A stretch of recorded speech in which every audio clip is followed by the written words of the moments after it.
Hello everyone, welcome to my channel English grammar tutorial. আশা করব তোমরা সবাই খুব ভালো আছো। আজ আমরা সেন্টেন্স ইমপ্রুভমেন্টের 4 নম্বর পার্টে চলে এসেছি। এর আগে আমরা সেন্টেন্স ইমপ্রুভমেন্টের 3টে পার্টে 70টা কোয়েশ্চেন দেখে নিয়েছি, যেগুলো এমটিএস পরীক্ষায় 2022 সালে এসেছিল। আজকে আমরা পার্ট 4 শুরু করব। এখান থেকে আমরা 71 থেকে শুরু করব। এই ক্লাসগুলো তোমরা যারা বিভিন্ন কম্পিটিটিভ পরীক্ষার জন্য প্রস্তুতি নিচ্ছ তাদের জন্য দারুণভাবে হেল্পফুল হবে। কেন? কারণ এখানে আমি প্রত্যেকটা কনসেপ্ট এত সহজভাবে তোমাদের সামনে উপস্থাপন করার চেষ্টা করছি, যাতে তোমরা যারা ইংরেজিতে দুর্বল তোমরাও ইংরেজিটা ভালো করে শিখে নিতে পারো। কারণ ইংলিশ এমনই একটা বিষয়, বিশেষ করে sentence improvement, error correction, fill in the blank, substitution required, এগুলো এমনই বিষয়, যদি তোমরা কনসেপ্ট জানতে না পারো তাহলে কিন্তু তোমরা কখনোই ভালো করে এর উত্তর করতে পারবে না, কনফিউশন থেকেই যাবে। এবং আমি চেষ্টা করছি প্রত্যেকটা ক্লাসে তোমাদের সেই কনফিউশন দূর করার। এছাড়া তোমরা যারা ইংলিশ গ্রামার শিখতে চাও, তোমরা আমার চ্যানেলের প্লেলিস্টে চলে যাবে, ওখানে সমস্ত ক্লাস অ্যাভেলেবেল রয়েছে, তোমরা পুরো প্লেলিস্টটা দেখে নিতে পারো। তাহলে চলো আজকে আমরা 71 থেকে আমাদের ক্লাস শুরু করি। প্রথম কোয়েশ্চেন কি বলছে? Carrying an umbrella is not at all a good idea during thunderstorms. তাহলে ক্যারিং অ্যান আমব্রেলা, এখানে যদি কোনো ভুল থাকে আমাদের ঠিক করতে হবে। ক্যারিং অ্যান আমব্রেলা কথার অর্থ হলো আমব্রেলাটা বা ছাতাটাকে ক্যারি করাটা যখন খুব ঝড়ঝাপটা হচ্ছে তখন একটা ভালো আইডিয়া নয়। তাহলে ক্যারিং অ্যান আমব্রেলা এটা হচ্ছে টোটাল মিলিয়ে একটা সাবজেক্ট, এবং সাবজেক্টটা কিসে রয়েছে? সিঙ্গুলারে রয়েছে। তাই সাবজেক্ট যদি সিঙ্গুলারে থাকে, তারপরে যেটা ইজ আছে এটা ঠিকই আছে, তাহলে ক্যারিড অ্যান আমব্রেলা ভুল, ক্যারি অ্যান আমব্রেলা ভুল, ক্যারিং এ আমব্রেলা হয় না, কারণ আমব্রেলাটা ফাউল দিয়ে শুরু হচ্ছে। তাহলে ক্যারিং অ্যান আমব্রেলা, আমব্রেলাটা বহন করা বা আমব্রেলাটাকে নিজের সাথে ক্যারি করাটা ওই সময় খুব ভালো আইডিয়া নয়। তাহলে এটা কিন্তু একটা সঠিক সাবজেক্ট, সিঙ্গুলার সাবজেক্ট, তাই তারপর ইজ হয়েছে। ক্লিয়ার? তাহলে এখানে নো ইমপ্রুভমেন্ট রিকোয়ার্ড। নেক্সট 72 কি বলছে? Water and minerals presented to the soil are absorbed by the roots. তাহলে জল এবং খনিজ যেটা মাটিতে উপস্থিত থাকে। তাহলে ওয়াটার আর মিনারেলস দুটো সাবজেক্ট যদি আমাদের দুটো হয়, অ্যান্ড কনজাংশন দিয়ে কানেক্ট হয়, তাহলে সেই সাবজেক্টটা কি হয়ে যায়? সেটা প্লুরাল হয়ে যায়। এবং প্রেজেন্টেড মানে কি? উপস্থিত ছিল। ওয়াটার আর মিনারেল উপস্থিত ছিল, এরকম তো বলা যায় না, ওরা তো আর মানুষ নয়। তাহলে no improvement, presented at the soil, present in the soil, present for the soil. তাহলে জল এবং মিনারেল যেটা মাটিতে উপস্থিত রয়েছে বা মাটিতে আছে সেটা কি? আর অ্যাবজর্বড বাই দ্য রুটস, সেটাকে রুটগুলো কি অ্যাবজর্ব করে নেয়। এখানে আর কেন হয়েছে? ওই যে বললাম, এই যে সাবজেক্টটা এটা যেহেতু প্লুরাল তাই এখানে আর হয়েছে। আর এখানে আমাদের কি বলতে হবে? Present in the soil. Water আর mineral present in the soil, মাটিতে আছে। Clear? Next 73. In the past, he spent many an hours playing the harp across the 5th AV. একদম সহজ কনসেপ্ট। আমরা কি জানি? আওয়ার্স কিসে আছে? প্লুরাল ফর্মে আছে। তার আগে আমরা কি বসিয়েছি? অ্যান বসিয়েছি। বসাতে আমরা পারি কি? দেখা যাক। He spent many an hour, he spent much hours, no improvement, he had spent many an hours. আমরা কি শিখেছিলাম? এ বা অ্যান যখনই বসবে তারপরে যে নাউনটা বসে সেটা সবসময় সিঙ্গুলার ফর্মে বসে। তাহলে মেনি অ্যান আওয়ার। খুব ভালো করে এই কনসেপ্টটা মনে রাখবে, আর্টিকেল থেকে কিন্তু অনেকগুলো কোয়েশ্চেন এসেছে। 74. A clinical thermometer consist of a long narrow uniform glass tube. Consist of মানে কি? কোনো কিছু একটা জিনিস কোনো কিছু নিয়ে যখন গঠিত হয় সেটাকে আমরা বলি কনসিস্ট অফ। তাহলে এ ক্লিনিক্যাল থার্মোমিটার, এটা কিসে রয়েছে সাবজেক্টটা? এই সাবজেক্টটা কিন্তু সিঙ্গুলার। তাই সিঙ্গুলার যেহেতু রয়েছে, কনসিস্টের সঙ্গে এই যে এসটা যুক্ত হয়েছে সিঙ্গুলার সাবজেক্টের জন্য, সেটা একদমই সঠিক। তাহলে কনসিস্টিং অফ করা যাবে না, কনসিস্ট অফ কেন হবে না, কারণ এখানে এটা হচ্ছে থার্ড পারসন সিঙ্গুলার নাম্বার, তাই এখানে কনসিস্ট অফ হবে না। আর কনসিস্টেড ইন এটা তো একদমই ভুল প্রয়োগ। ক্লিয়ার? তাহলে এখানে আমাদের নো ইমপ্রুভমেন্ট রিকোয়ার্ড, এখানে কোনো ইমপ্রুভ করার দরকার নেই। সাবজেক্ট ভার্ব এগ্রিমেন্ট এবং অ্যাপ্রোপ্রিয়েট প্রেপোজিশনের যে কনসিস্ট অফ পুরো নিয়ম ঠিক আছে। 75. Antibiotics are one of the most commonly prescribed drugs in the world. অনেকের মধ্যে একটা। যখন আমরা অনেকের মধ্যে একটা বোঝাই তখন আমরা ওয়ানের পরে অফ বসাই এবং সেই অফের ক্ষেত্রে একটাই এফ দিতে হয়, দুটো এফ নয়। অনেকগুলোর মধ্যে একটাই অ্যান্টিবায়োটিক। ঠিক আছে? তাহলে আর one of a, are one of the, is one of the, তাহলে এখানে আর তো অবশ্যই কি ঠিক হবে? অ্যান্টিবায়োটিক্স কি আছে? প্লুরাল নাম্বার, তাহলে প্লুরাল নাম্বারের পর নিশ্চয়ই প্লুরাল ভার্ব হওয়া উচিত, তাহলে আর অবশ্যই সঠিক।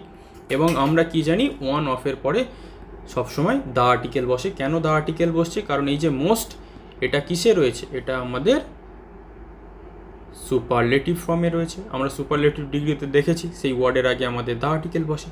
Clear concept? সবগুলোই বলে দিলাম। Next 76. You is not allowed to sit here without permission. একদমই সহজ কনসেপ্ট, একটা বাচ্চা ছেলেও বলে দেবে ইউ এর পরে কি বসে? আর বসে, তাহলে ইউ আর নট অ্যালাউড। তাহলে অপশান বি হয়ে যাবে আমাদের সঠিক অ্যান্সার। একদমই সহজ, এখানে আর ব্যাখ্যা করার কিছু নেই। Next 77. Please clean your room first and then meet I downstair. তাহলে আগে তোমার ঘর পরিষ্কার করো এবং তারপরে আমার সাথে তুমি নিচেতে দেখা করো। আমরা THAN দেন এটাকে আমরা কম্প্যারিজন বা কম্প্যারেটিভের ক্ষেত্রে ব্যবহার করি, যেমন he is better than I, যখন আমরা বলি he is taller than I. তাহলে তার সাথে দেখা করতে বলেছে, ভার্বের পরে যেটা বসে সেটাকে আমরা কি অবজেক্টিভ কেসে বসাই। তাহলে এখানে হয়ে যাবে দেন মিট মি হয়ে যাবে। ক্লিয়ার? তাহলে কোথায় দেন মিট মি আছে দেখা যাক। And then meet me, concept পুরোটাই বলে দিলাম। দেন মানে কি তারপর দেখা করবে আমার সাথে। ক্লিয়ার? এবং আমরা অবজেক্টের ক্ষেত্রে সাবজেক্টিভ কেস আই বসাই না, ওখানে মি বসাতে হবে। Next 78. My assistant will see you in the meets next week. পরের সপ্তাহে আমার অ্যাসিস্ট্যান্ট তোমার সাথে মিটিংয়ে দেখা করবে। একদমই ভুল প্রয়োগ, দেখেই বুঝতে পারছি। তাহলে অন দ্য মিটস হয় না, ইন অ্যান মিটিং হয় না। আমরা মিটিংয়ের ক্ষেত্রে কি বসাই? At the meeting. আমাকে যদি বলে মিটিংয়ে তুমি আমার সাথে দেখা করো, তাহলে সেখানে মিটিংয়ের ক্ষেত্রে যে প্রিপোজিশনটা আমরা বসাই সেটা কি? অ্যাট। অবশ্যই জেনে রেখে দেবে। Next 79. Please fill away this application form while you wait for your turn. আমরা কি জেনে আসছি? এই আমার ফর্ম ফিল আপ করে দাও, আমার ফর্মটা ফিল আপ করে দাও। এই ফিল আপ ছাড়াও আরও একটা ওয়ার্ড হয়, সেটা কি? Fill out. ফিল আউট মানে কি? কোথাও কিছু অসম্পূর্ণ রয়েছে বা এইরকম ফিল ইন দ্য ব্ল্যাঙ্কস এর আকারেই রয়েছে আমরা বলতে পারি, সেটাকে যখন সঠিক ইনফরমেশান দিয়ে কমপ্লিট করা হয় সেটাকেও বলে ফিল আউট। আমরা যেমন বলি না, আমার এই ফর্মটা আপনি ফিল আপ করে দিন বা তুমি ফিল আপ করে দাও, সেখানে ফিল আউটটাও আমরা বলতে পারি এবং এটাও সঠিক। ক্লিয়ার? তাহলে ফিল আউট, অনও নয় বাইও নয়। Clear? Next 80. We have the responsibility of finding our daughter. আমাদের কন্যাকে খুঁজে বের করার দায়িত্ব আমাদের আছে। তাহলে অফ ফাইন্ডিং আওয়ার এখানে কি ঠিক আছে কি? Of finding us, to finding our, finding of our. তাহলে এখানে আমরা কি জানি? অফ, অফের পরে ভার্বের কি ফর্ম বসে? আইএনজি ফর্ম, এবং আইএনজির ফর্মের পর যেটা আমরা বসাই সেটা কি? Positive adjective. পজিটিভ অ্যাডজেক্টিভ কেন? পজিটিভ অ্যাডজেক্টিভ কেন? কারণ এরপরে দেখো ডটার নাউন রয়েছে। এখানে তিনটে কনসেপ্ট একসাথে কাজ করছে। কি? অফ প্রেপোজিশন, প্রেপোজিশনের পরে ভার্বের আইএনজি ফর্ম বসে এবং ভার্বের আইএনজির পরে পজিটিভ অ্যাডজেক্টিভ বসে এবং কেন বসে তারপরে নাউন। এখানে কিন্তু একসাথে চারটে কনসেপ্টকে আমাদের মাথায় রেখে এই সেন্টেন্স ইমপ্রুভমেন্টটাকে করতে হবে। ক্লিয়ার? তাহলে এখানে নো ইমপ্রুভমেন্ট রিকোয়ার্ড, পুরোটাই ঠিক আছে। Next 81. I am not gone to harm this toy. তাহলে এখানে এই যে অ্যাম নট গন, এইটুকুকে আমাদের যদি কোনো ইমপ্রুভ করতে হয় দেখা যাক।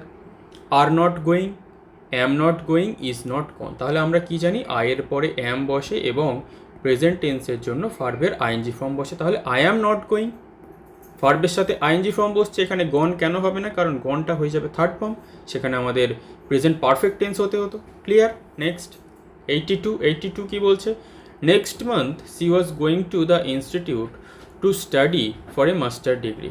নেক্সট মান্থ পরের মাসে সে কোথায় গেছিল, সেই ইনস্টিটিউটে গেছিল মাস্টার ডিগ্রিটা পড়ার জন্য। আর এখানে আমরা কি ব্যবহার করেছি, পাস্ট কন্টিনিউয়াস। আর এখানে সেন্টেন্স আমাদের কি বলছে, সে অলরেডি চলে গেছিল, তাহলে আমাদের এখানে পাস্ট সিম্পল বা সিম্পল পাস্ট ব্যবহার করতে হবে। আমাদের কি করতে হবে, she went to the institute, সে গেছিল। ক্লিয়ার? একদমই সহজ concept. 83 he blew out the candle and went to sleepy. সে ক্যান্ডেলটাকে নিভিয়ে দিয়েছিল এবং ঘুমাতে চলে গেছিল। স্লিপি এটা হচ্ছে একটা অ্যাডজেক্টিভ, তার মানে কি কোয়ালিটি, ঘুমাচ্ছন্ন অবস্থা আমরা বলতে পারি। আর আমাদের এখানে কি ব্যবহার করতে হবে, noun. He went to sleep, কোথায় গেছিল, ঘুমাতে গেছিল। একদমই সহজ, তাহলে ওয়েন্ট টু স্লিপ এটা হয়ে যাবে আমাদের সঠিক উত্তর, এখানে কোনো জটিলতা নেই একদম। আর এখানে গো কেন হবে না, পাস্ট টেন্স। আর গন কেন হবে না, এখানে আমাদের কোনো পারফেক্টের অক্সিলারি হ্যাড বা হ্যাভ আমরা ব্যবহার করিনি। Next 84 her 44th birthday had just passed unnoticed by all but herself. এখানে কিন্তু একটা যে সেন্টেন্সটা আছে আমাদের ভালো করে বুঝতে হবে। দেখো, হার 44th বার্থডে, তার মানে তার 44তম জন্মদিনটা হ্যাড জাস্ট পাসড, এই মাত্র চলে গেছিল। আননোটিসড বাই অল, সেটাকে সবাই আননোটিসড করেছিল, তার মানে কি তার যে 44তম জন্মদিন সেটাকে কেউ মনে রাখেনি। বাট হারসেলফ মানে কি সে নিজেই মনে রেখেছে। ক্লিয়ার? তাহলে এখানে had just passed unnoticed by but all herself, has just passed unnoticed by all herself, has just passed unnoticed by but all herself, তার এখানে যেগুলো রয়েছে প্রত্যেকটার ইমপ্লিকেশান আমাদের ভুলভাল দেওয়া আছে, তাই জন্য কি আমাদের নো ইমপ্রুভমেন্ট রিকোয়ার্ড। এখানে আমাদের যে সেন্টেন্সটা আছে একদমই ঠিক আছে, এখানে আমাদের একে ঠিক করার কোনো প্রয়োজন নেই। 85 my son has been sleeping for 12 hours at a stretch. আমার ছেলে কতক্ষণ ধরে ঘুমোচ্ছে, 12 ঘন্টা ধরে ঘুমোচ্ছে। তাহলে এখানে আমাদের কি প্রেজেন্ট পারফেক্ট কন্টিনিউয়াস টেন্স ব্যবহৃত হয়েছে। মাই সন থার্ড পারসন সিঙ্গুলার নাম্বার, তার জন্য হ্যাজ ভার্ব ঠিক আছে, বিন আমরা অক্সিলারি হিসাবে প্রেজেন্ট পারফেক্ট কন্টিনিউয়াসে ব্যবহার করি, তারপরে আমরা ভার্বের আইএনজি ব্যবহার করি, এবং কোনো একটা টাইম ধরে বোঝালে সেখানে আমরা ফর ব্যবহার করি। সংখ্যা লেখা আছে 12 আওয়ার্স, তাহলে এখানে আমাদের নো ইমপ্রুভমেন্ট রিকোয়ার্ড, প্রত্যেকটাই ঠিক আছে। নেক্সট, ডক্টর বেলি tripped under some large roots and cuts her head on a rock. Tripped মানে হচ্ছে কোথাও আছড়ে গিয়ে পড়া। তাহলে আন্ডার মানে কি, আন্ডার মানে হচ্ছে নিচে। তাহলে কেউ সাম লার্জ রুটস, আমরা যদি রুটস শিকড় বলি, শিকড়ের নিচে বা কোনো যে কাঠগুলো পড়েছিল তার নিচে গিয়ে কি কেউ পড়বে, তার উপরে গিয়ে তাকে পড়তে হবে। তাহলে এখানে আমাদের কি হবে, নো ইমপ্রুভমেন্ট হবে, ট্রিপড ওভার হবে, and tripped over some large roots, tripped over and above হবে, ট্রিপড আপন হবে। তাহলে কি কারোর উপরে যখন গিয়ে পড়া সেটাকে আমরা বলি ওভার, তাহলে ট্রিপড ওভার। ক্লিয়ার? কারোর উপরে গিয়ে যখন পড়া। Clear? Next, I didn't saw any point in spending money on new clothes. তাহলে ডিড, এটাকে আমরা নেগেটিভ করার জন্য ডিড নট করেছি। ডিডটা কি ফর্ম, ভার্বের পাস্ট ফর্ম। যখনই আমরা নেগেটিভ করার জন্য ডিডের ব্যবহার করি, তারপরে যে মেন ভার্বটাকে আমরা ব্যবহার করি সেটা ভার্বের ফার্স্ট ফর্ম বা প্রেজেন্ট ফর্মে আমরা ব্যবহার করি। তাহলে সি স সিন আমাদের এখানে কি ব্যবহার করতে হবে, সি ব্যবহার করতে হবে। তাহলে ডিডন্ট সি হয়ে যাবে আমাদের এখানে। আর সিজ কেন হবে না, কারণ এখানে আমরা ডু নট ব্যবহার করতে পারবো না, কারণ এখানে অলরেডি আমাদের পাস্ট বলে দিয়েছে। Next 88 the novels of Jane Austen give us a glimpse into the world of women. Jane অস্টিনের নোভেল যখন আমরা পড়ি, আমাদের মেয়েদের সম্পর্কে আমরা অনেক কিছু জানতে পারি। তাহলে এখানে সাবজেক্টকে দ্য নোভেলস কিসে আছে, প্লুরাল ফর্মে আছে। এখানে কিন্তু এই জেন অস্টিনটা সাবজেক্ট নয়। তাহলে এখানে এই যে গিভ যেটা আছে, তোমাদের মনে হবে যে এখানে গিভস হওয়া উচিত। যদি জেন অস্টিন সাবজেক্ট হতো তাহলে গিভস এখানে সঠিক থাকতো, যেহেতু দ্য নোভেল এখানে subject, the novels plural number, তাই এখানে গিভ ঠিকই আছে। তাহলে এখানে no improvement required. Clear? Next drink a mixture of wormwood, olive and olive oil to get rid of worms. আমরা কি জানি, টু এর পরে ভার্বের ফার্স্ট ফর্ম বসে। গেট থেকে কি পাস্ট ফর্ম গট, তাহলে গেট যদি ভার্বের ফার্স্ট ফর্ম হয় এখানে কি আমরা গট বসাতে পারি? একদমই সহজ। টু গেট রিড অফ, তাহলে টু গেট রিড অফ কোথায় আছে? অপশান ডিতে রয়েছে। একদমই সহজ কনসেপ্ট, বারবার আমরা করে আসছি। 90, both of my child past the examination successfully. আমার দুটো শিশুই বা বাচ্চাই পরীক্ষায় সফলতার সঙ্গে পাস করেছে। তাহলে বোথ অফের পরে আমরা কখনো কি প্রোনাউন বসাই না। মাইনটা কি? এটা পজিটিভ প্রোনাউন, আমাদের এখানে কি বসাতে হবে? পজিটিভ অ্যাডজেক্টিভ বসাতে হবে, মাই বসাতে হবে। কেন? কারণ তারপরে দেখো চাইল্ড একটা নাউন রয়েছে। তাহলে এখানে যেটা মাইন আছে, মাইন চিলড্রেন বা চাইল্ড, যেটা ইচ্ছা আমরা বলতে পারি। এখানে চিলড্রেন আছে, আমরা চিলড্রেনই করে দিই। কেন চিলড্রেন আছে? কারণ এটা প্লুরাল নাম্বারে আছে, কারণ এখানে বোথ কথাটা আছে। বোথ যেহেতু আছে সেটা প্লুরাল, তাই একটা শিশু নয়, দুটো তিনটে হতে পারে। বোথ আমরা কখন ব্যবহার করি? দুটোর ক্ষেত্রে, কখনো তিনটে নয়। ক্লিয়ার? তাই এটা প্লুরাল নাম্বার। তাহলে both of my children, option A হয়ে যাবে আমাদের সঠিক answer. Clear? Next 91, bring me the finest dress from and finest shop. তাহলে ফাইন থেকে হয়েছে ফাইনেস্ট, ফাইনার তার কম্পারেটিভ, ফাইনেস্ট হচ্ছে কি সুপারলেটিভ ওয়ার্ড। তাহলে সুপারলেটিভ ওয়ার্ডের আগে আমরা বারবার দেখছি আমরা কখনো এ বা অ্যান বসাই না, আমরা কি বসাই? The article. তাহলে এখানে আমাদের কি আর্টিকেল বসবে? The article. তাহলে ফ্রম দ্য ফাইনেস্ট হয়ে যাবে, অপশান এ হয়ে যাবে আমাদের সঠিক অ্যান্সার। ক্লিয়ার আশা করছি। Next 92, every other faculty can only be enjoyed with the benefit of good health. তাহলে every other facility can only be enjoyed, অন্য সুযোগ সুবিধাগুলো শুধুমাত্র এনজয় করা যাবে যদি তোমার ভালো হেলথ থাকে। তাহলে ক্যান বি এনজয়েড উইথ, এটাকে আমরা বিং করতে পারি না, কারণ ক্যানের পরে আমরা ডাইরেক্ট বিং বসাতে পারি না। ক্যানের পরে যদি না বি বা হ্যাভ থাকে আমরা বিনও বসাতে পারি না, এবং ক্যানের পরে আমরা ডাইরেক্ট ভার্বের আইএনজি ফর্মও বসাতে পারি না। তাহলে এখানে ক্যানের পরে যে বি রয়েছে, বি এর পরে ভার্বের যে থার্ড ফর্ম রয়েছে এনজয় থেকে এনজয়েড, এটা একদম সঠিক রয়েছে। কেন? তিনটে কনসেপ্টই বলে দিয়েছি। ক্যানের পরে আমরা ডাইরেক্ট ভার্বের আইএনজি বসাতে পারি না, তাই জন্য এটা হবে না। ক্যানের পরে আমরা ডাইরেক্ট ভার্বের থার্ড ফর্ম বসাতে পারি না, তাই জন্য সি হবে না। ক্যানের পরে আমরা ভার্বের আইএনজি বসাতে পারি না, তাই জন্য ডি হবে না। ক্যানের পরে বি এর পরে আমরা ডাইরেক্ট ভার্বের থার্ড ফর্ম বসাতে পারি। Clear? Next 93, I can neither punish him nor reward him for which he have done. আমরা কি জানি? হি এর পরে হ্যাজ বসে, আমরা জানি। তাহলে হি এর পরে হ্যাজ এখানে কোথায় আছে? হি এর পরে হ্যাজ তো আছে, কিন্তু এখানে ডিড রয়েছে। কারণ আমরা কি জানি? এখানে পারফেক্টে ভার্বের থার্ড ফর্ম বসাতে হয়, আর ডিড কি? ভার্বের সেকেন্ড ফর্ম। তাই এখানে আমাদের কি? For what he has done, for what he has done, সে যা করেছে তার জন্য। এখানে আমরা হোয়াট হি ডান কেন বসাতে পারলাম না? কারণ আমরা ডাইরেক্ট সাবজেক্টের পরে ভার্বের থার্ড ফর্ম বসাতে পারি না, আমাদের পারফেক্টের জন্য হ্যাভ, হ্যাজ অথবা হ্যাড এটা একটা বসাতে হয়। তাহলে আমাদের সঠিক উত্তর হয়ে গেল কি? Option C. তাহলে আমি আশা করব এই ক্লাস থেকে তোমরা যা শিখতে পাচ্ছ সেগুলো তোমাদের পরীক্ষায় দারুণভাবে হেল্পফুল হবে, এবং তোমরা কিন্তু অবশ্যই একটা লাইক কমেন্ট করে আমাকে জানাবে তোমাদের এই ক্লাসগুলো বা কনসেপ্টগুলো আমি যেভাবে তোমাদের সহজভাবে বোঝানোর চেষ্টা করছি তোমরা সহজে বুঝতে পারছো কি না। কারণ এই কনসেপ্টগুলো যত তোমরা বুঝতে পারবে তত ভালো তোমরা পরীক্ষায় অ্যান্সার করে আসতে পারবে। আর এমটিএস পরীক্ষায় বা বিভিন্ন কম্পিটিটিভ পরীক্ষায় তুমি যদি ইংলিশটায় স্ট্রং হোল্ড তৈরি করে নিতে পারো তাহলে তোমার চাকরি পাওয়া থেকে কেউ আটকাতে পারবে না। তাহলে আশা করছি এই সিরিজটা তোমাদের খুব ভালো লাগছে। এর পরের পার্টে আমাদের আবার দেখা হবে খুব শীঘ্রই। Thank you for watching.